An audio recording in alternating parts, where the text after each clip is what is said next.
I'm in on this blind date with Gina's homegirl. Oh, that's right. That is tonight. Don't mess this up, because if you mess up, Gina gonna get mad. Yeah, she's a good woman, Chris. All right. And quit complaining, because you need a win after what happened to you and Darlene.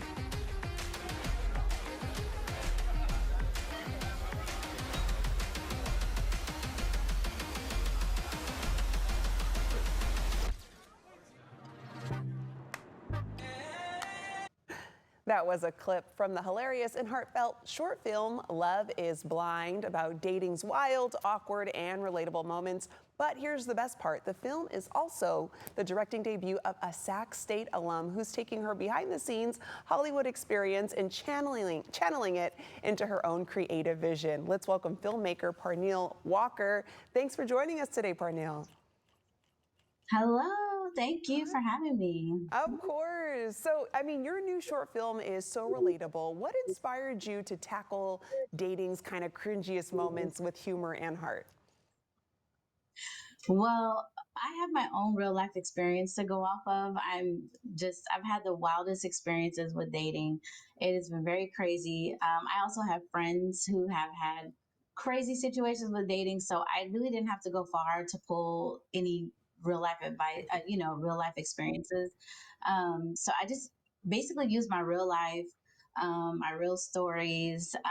This isn't like exactly what has happened to me, but there are pieces of it that are fully exactly like what I've been through in the past or just stories that I've heard. So Yeah, it just I gets like. crazy out there.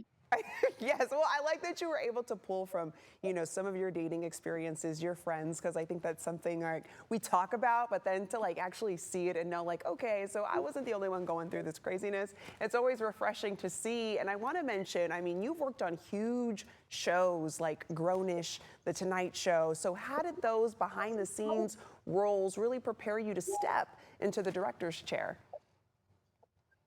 Yeah, I basically just being around, just being in the environment of other directors, other writers, interacting with the crew, interacting with the cast, really prepared me for stepping out and getting, doing my own project.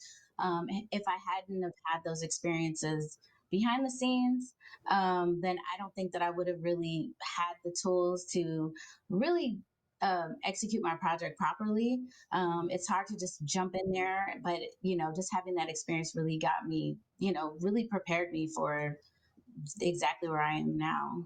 Yeah, I feel like it allows you to be well-rounded in the craft that you do because there's so much that does happen behind the scenes. So the fact that you're able to tap into that experience and also as directing, it gives you just a full scope of what it takes to make a TV show, a film happen. And Sacramento to Hollywood is a journey. So how did growing up in Northern California and studying at Sac State kind of shape your storytelling voice? Well, my time at Sac State was a great time.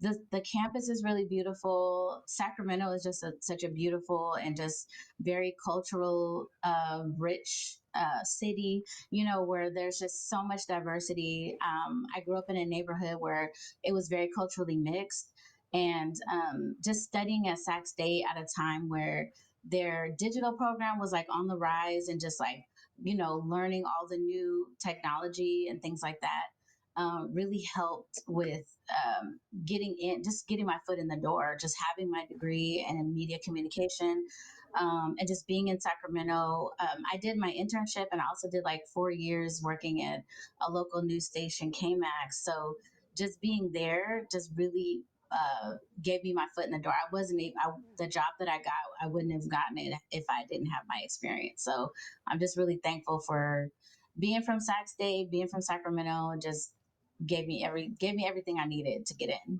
That's amazing to hear. And in words of being amazing, your film's getting amazing festival buzz, including the People's Film Festival in New York City. So what's been the most surreal or rewarding moment so far?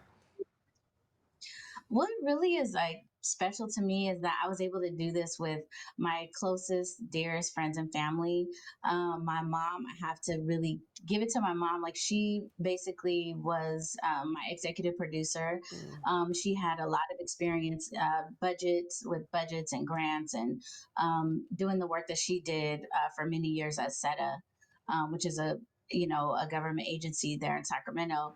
And also just working with my friends, like the cast and crew are my friends. Like my best friend was the DP, my boyfriend did all the artwork, everybody involved, the editors, the cast, the crew, everyone were, they're just like my closest, dearest friends and family, but they also happen to be professionals in the industry, so I just kind of lucked out. Like people ask me like, where did you find your cast and crew? Like, who are they? And I'm like, they're my friends.